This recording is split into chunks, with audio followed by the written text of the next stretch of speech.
नमस्कार दोस्तों, एवरीथिंग हमसे एक यूट्यूब चैनल पे मैं आपसे आप सभी का स्वागत करता हूं। इस वीडियो में हम जानने वाले हैं एनसीईआरटी के सारांश को, जो कि संबंधित होता है विज्ञान के क्लास 7 से।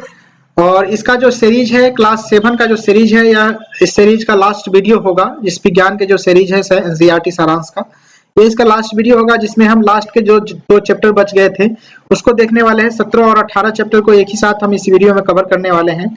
और इसमें हम इस दोनों चैप्टर के अति महत्वपूर्ण कंसेप्ट को देखेंगे, जो कि आप सभी एग्जामिनेशन के लिए बेहद ही इंपॉर्टेंट हो जाता है। ऑल इंडिया कॉम्पिटिटिव एग्जामिनेशन के लिए यह बेहद ही महत्वपूर्ण होता है। साथ ही साथ सीटेट और बीपीएससी टीआरई के लिए भी महत्वपूर्ण होता है। जानेंगे इसी के साथ। और अगर आप हमारे इस चैनल पे नए हैं तो प्लीज आप सब्सक्राइब करके बेल आइकन प्रेस करना नहीं भूलिएगा। शुरू करते हैं वीडियो।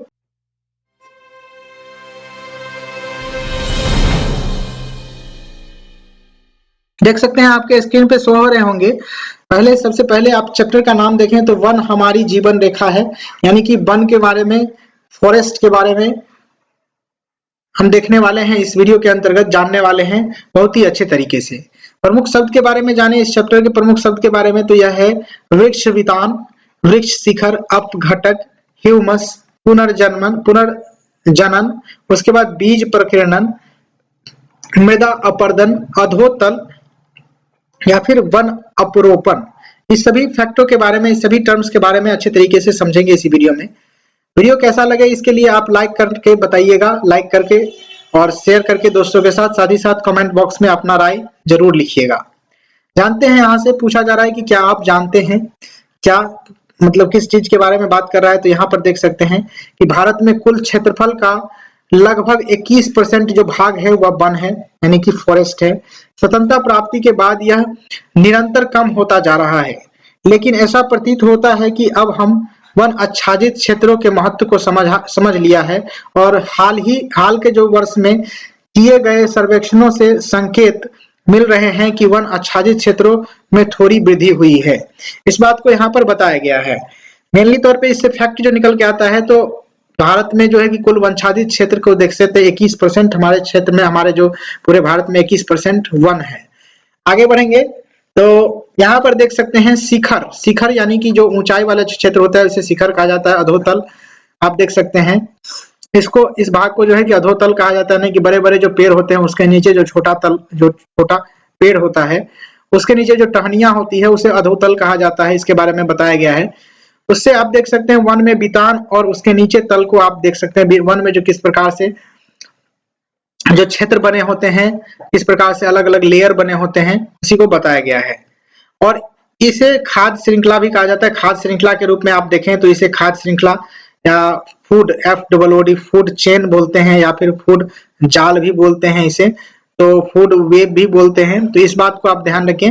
तो घास, कीट, मेढक, सर्प और गरुड़, यानी कि सर्प को गरुड़ खा लेगा, मेढक को सर्प खा लेगा, कीट को मेढक खा लेगा और घास को कीट खा लेगा। तो इस प्रकार से है यहाँ पर। तो ये फूड श्रृंखला के रूप में भी जाना जाता है। शहद के रूप में आप जाने तो शहद इस प्रकार से आप देखे होंगे।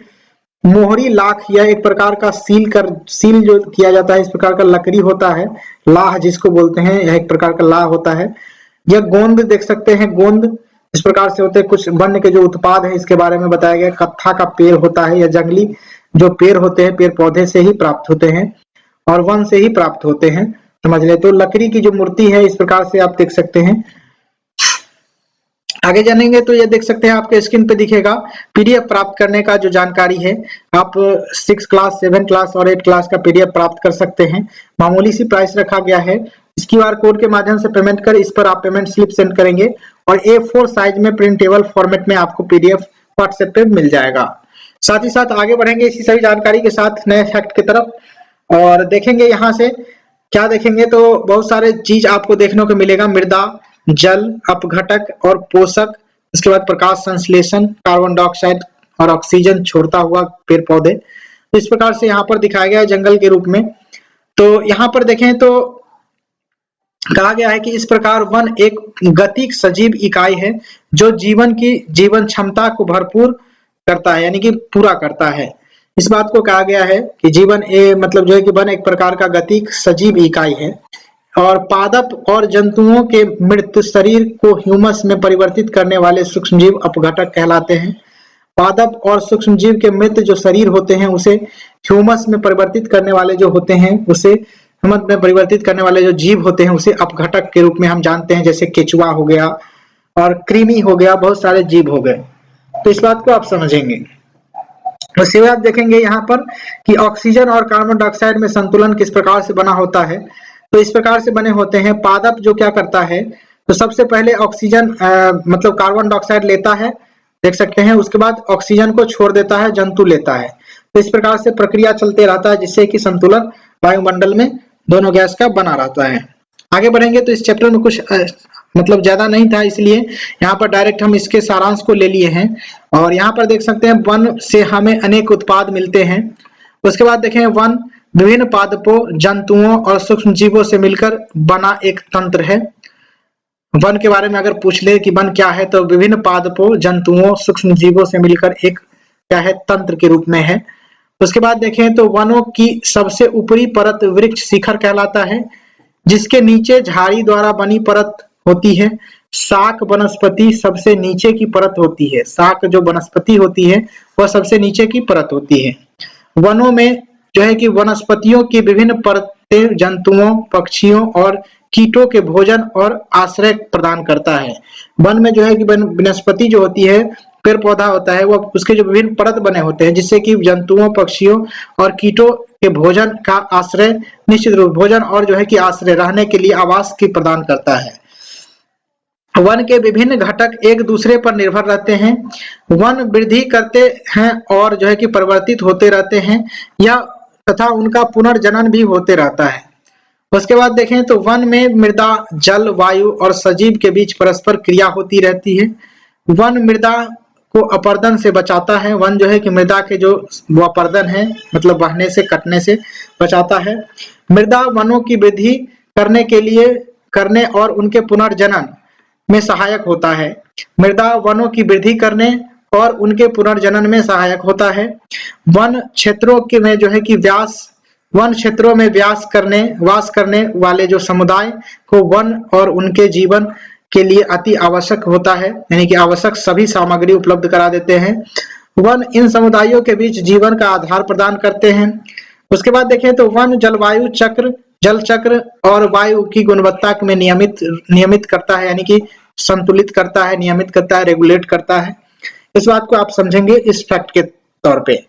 आगे बढ़ेंगे तो कुछ आपके पास जो क्वेश्चन है वह दिखेगा कि कीट, तितलियां, मधुमक्खी और पक्षी पुष्पीय पादप की जो है कि इसमें सहायता करता है।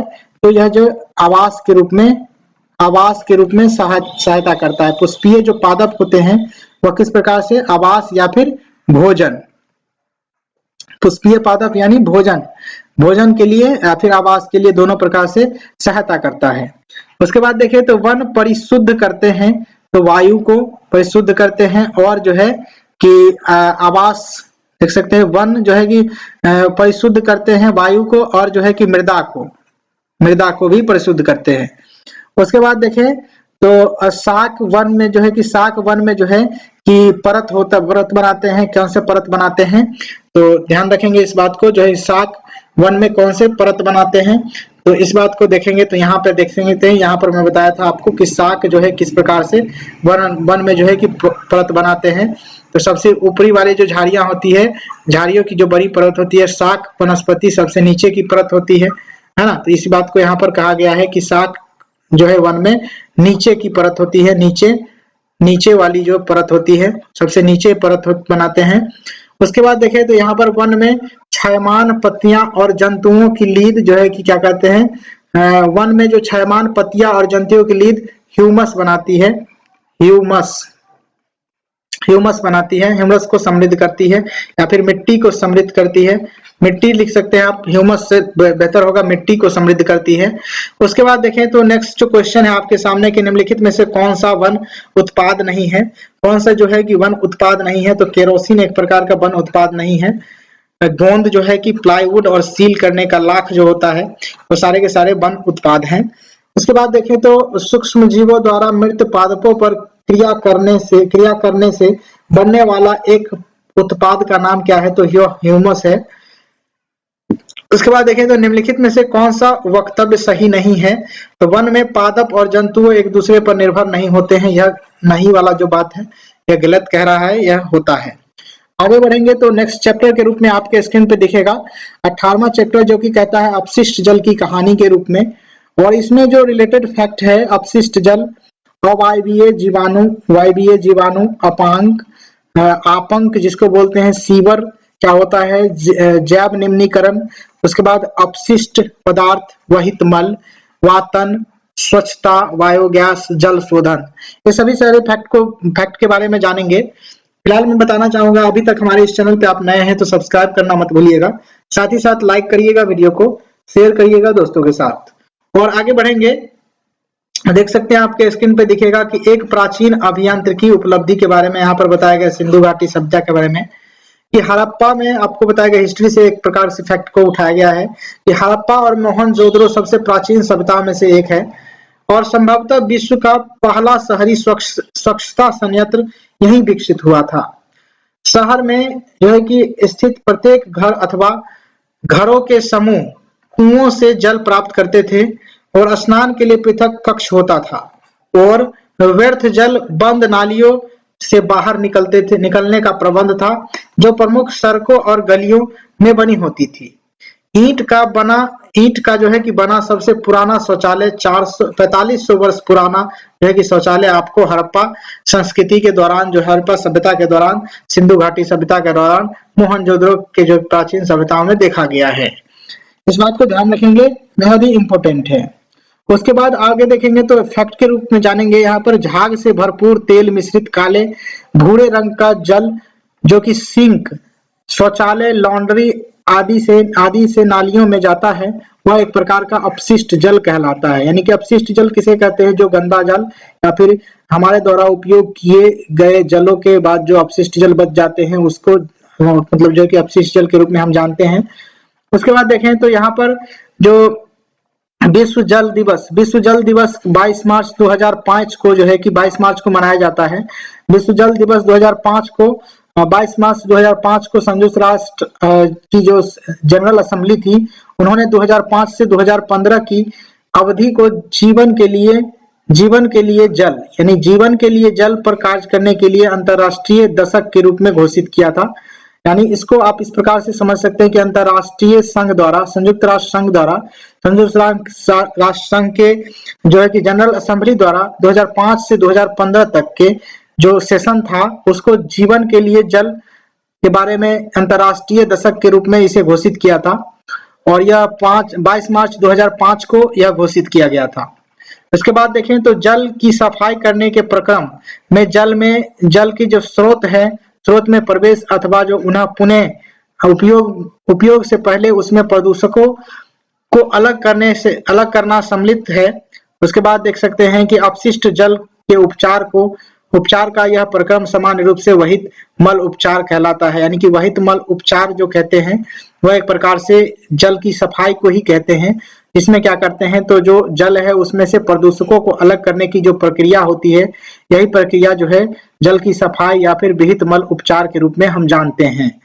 ध्यान रखेंगे वर्ल्ड वाटर फॉर लाइफ 2005 से लेकर के 2015 तक अंतर्राष्ट्रीय दशक के रूप में जाना जाता है और इसका मोटो था जीवन के लिए जल, यानी ध्यान रखेंगे इसको।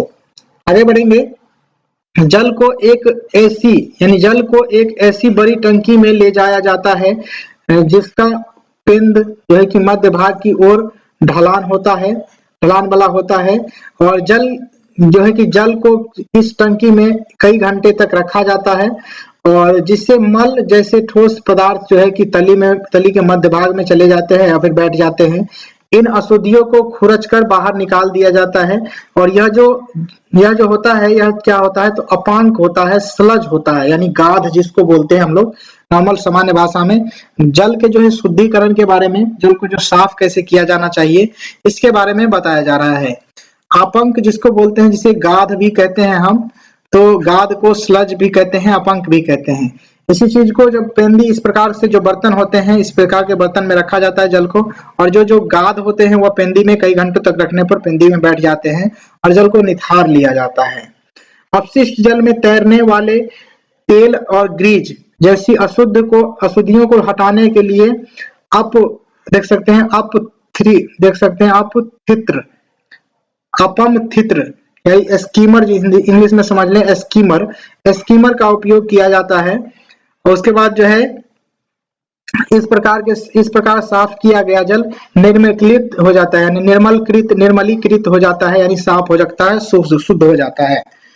आगे बढ़ेंगे तो फैक्ट है आपके सामने में जो कि हमने निकाला है आपके लिए। यहाँ पर कहता है कि जैव निम्नीकरणीय वे पदार्थ होते हैं जिन्हें जैविक प्रक्रियाओं द्वारा तोड़ा जा सकता है। जैव निम्नीकरणीय वे पदार्थ होते हैं जिन्हें जैविक प्रक्रियाओं द्वारा तोड़ा जा सकता है। जैव निम्नीकरणीय अपशिष्ट में निम्नीकरण जो होता है, निम्नीकरण की प्रक्रिया तेज होती है और जैव निम्नीकरणीय अपशिष्ट को रोगाणुओं द्वारा विघटित और निम्नीकृत किया जाता है। जैव निम्नीकरणीय पदार्थ के कुछ उदाहरण इस प्रकार से हैं: कागज, लकड़ी, सब्जी के छिलके और घरेलू कचरा, रुई पट्टी जैव देख सकते हैं रुई पट्टी, जैव चिकित्सीय अपशिष्ट, मानव मल, खाद। इस प्रकार से आप ये जो चीज होते हैं यह एक प्रकार का जैव निम्नीकरणीय पदार्थ होते हैं, जैव निम्नीकरणीय अवशिष्ट पदार्थ या फिर पदार्थ आप समझ सकते हैं। आगे बढ़ेंगे तो एक फैक्ट और है आपके सामने में कि अवायवीय जीवाणु ऐसे जीवाणु होते हैं जिन्हें बढ़ने के लिए ऑक्सीजन की जरूरत नहीं होती है। जिन्हें ऑक्सीजन की जरूरत नहीं होती है वह अवायवीय जीवाणु कहलाते हैं। और कुछ अवायवीय जीवाणु तो ऑक्सीजन की मौजूदगी में क्षतिग्रस्त हो जाते हैं, यानी कि जो ऑक्सीजन जब आप दीजिएगा तो अवायवीय जो जीवाणु होते हैं वह मर जाते हैं। अवायवीय जीवाणु के कुछ उदाहरण आप देख सकते हैं: फ्यूसोबैक्टीरियम और प्रीबोटेला और देख सकते हैं बैक्टेराइड्स और प्रीबिटोला। इस प्रकार से जो जीव हैं यह एक प्रकार का अवायवीय जीवाणु है। आगे बढ़ेंगे तो जानकारी आपके आएगा आपके सामने, वह दिखाएगा कि पीडीएफ आप कैसे प्राप्त कर सकते हैं। तो मामूली सी प्राइस में आप पीडीएफ प्राप्त कर सकते हैं। इस क्यूआर कोड के माध्यम से पेमेंट करेंगे, इस नंबर पे आप व्हाट्सएप कर देंगे पेमेंट स्लिप और तुरंत ही आप A4 साइज में प्रिंटेबल फॉर्मेट में पीडीएफ को प्राप्त कर सकते हैं। आगे बढ़ेंगे जानकारी के साथ और देखेंगे इसमें फैक्ट आपके सामने लेकर के आए हैं जो कि कहता है यहाँ पर सूक्ष्म अपांक का उपयोग खाद के रूप में किया जाता है जिसे कार्बनिक पदार्थ और पोषक तत्व पुनः मृदा में वापस चले जाते हैं। यानी कि अपांक जो होता है, गाद जिसको बोलते हैं, पानी से जो निकालते हैं हम लोग गाद पानी को शुद्ध करने के लिए, तो उस गाद को हम सुखा करके उसे कार्बनिक पदार्थ के रूप में हम खेत में इसे उपयोग कर सकते हैं खाद के रूप में। यहाँ पर देख सकते हैं कभी कभी जल के वितरण तंत्र के निर्मुक्त करने से पहले उसे क्लोरीनीकरण अथवा ओजोन जैसे रसायनों से रोगाणु रहित कर लेना आवश्यक हो जाता है। कई बार पूछा गया है कि जल के जो शुद्धिकरण की जो प्रक्रिया है उसमें कौन से गैस का जो है कि उपयोग किया जाता है, तो क्लोरीन या फिर ओजोन गैस का उपयोग करके हम इसको शुद्ध कर लेते हैं। क्या आप जानते हैं कि यह सुझाव दिया गया कि हमें वहित मल संयंत्रों के चारों ओर यूकेलिप्टस के वृक्ष लगाने चाहिए। ये वृक्ष समस्त अतिरिक्त अपशिष्ट जल को अवशोषित कर लेता है और वायुमंडल में शुद्ध जलवाष्प को निर्मुक्त कर लेता है। यानी कि यूकेलिप्टस का जो पौधा है वह जल को शुद्ध करने में काम करता है, जल को शुद्ध करने में जो है कि कारगर होता है। उसके बाद देखें तो महात्मा गांधी ने कहा था कि मानवीय और पथ प्रदर्शक कार्य प्रारंभ करने के लिए किसी को भी किसी दूसरे का मुंह नहीं देखना चाहिए। यह एक फैक्ट के रूप में कहा था महात्मा गांधी ने। आगे बढ़ेंगे तो जो सारांश है इस चैप्टर का 18 चैप्टर का, तो यहाँ पर कहा गया है 18वें चैप्टर का जो सारांश है, प्रयुक्त जल अपशिष्ट जल कहलाता है। मतलब प्रयुक्त जल मतलब जो उपयोग किया गया हो जल, उस जल को जो कहते हैं अपशिष्ट जल के रूप में हम जानते हैं जिसका पुनः उपयोग किया जा सकता है। उसके बाद जो है कि घरों, उद्योगों, किसी कार्य, खेतों और अन्य मानव क्रियाकलापों में उपयोग किया गया जल अपशिष्ट जल के रूप में जाने जाते हैं। और यह जो है कि वहित मल के रूप में भी हम जानते हैं इसे। उसके बाद देखें तो वहित मल द्रव रूपी अपशिष्ट पदार्थ होता है जो जल और मृदा को प्रदूषित करता है। नेक्स्ट फैक्ट है अपशिष्ट जल को वहित मल उपचार संयंत्र द्वारा उपचारित किया जा सकता है और उपचारित संयंत्र अपशिष्ट जल को किसी निश्चित स्तर तक प्रदूषकों के मुक्त कर देते हैं ताकि प्राकृतिक प्रक्रमों द्वारा उसमें शेष रह गए प्रदूषकों का निपटारा कर सके। नेक्स्ट है कि भूमि, जहाँ की भूमिगत मल व्यवस्था तंत्र और कचरा निपटान तंत्र उपलब्ध नहीं होते हैं, वहां जो है कि कम लागत में यथास्थान स्वच्छता तंत्र को भी अपनाया जा सकता है। उसके बाद है नेक्स्ट फैक्ट के रूप में कि अपशिष्ट जल उपचार के सह उत्पाद अपांक और बायोगैस के रूप में हम जानते हैं। अपशिष्ट जल का जो उपचार जो होता है वह सह उत्पाद और अपांक और बायोगैस के रूप में हम इसका उपचार कर सकते हैं अपशिष्ट जल का। उसके बाद है कि खुली या फिर मुक्त कह लें तो मुक्त नाली व्यवस्था मक्खी मच्छर और अन्य जीवों जैसे के लिए जो है कि प्रजनन स्थल बन जाता है, जो कि रोग जो है कि उत्पन्न करता है। हमें खुले में मल त्यागना नहीं चाहिए और जो है कि कम लागत विधियों द्वारा अपनाकर मल का सुरक्षित निपटान संभव है। अब जो कि शौचालय का निर्माण भी संभव है, इस बात को यहाँ पर कहा गया है। आगे बढ़ेंगे तो ये जानकारी आपको पीडीएफ प्राप्त करने की होगी, जो कि संबंधित क्लास की पीडीएफ आप सामान्य प्राइस में ले सकते हैं इस नंबर पे व्हाट्सएप करके, इस क्यूआर कोड के माध्यम से पेमेंट करके। फिलहाल इस वीडियो में बस इतना ही।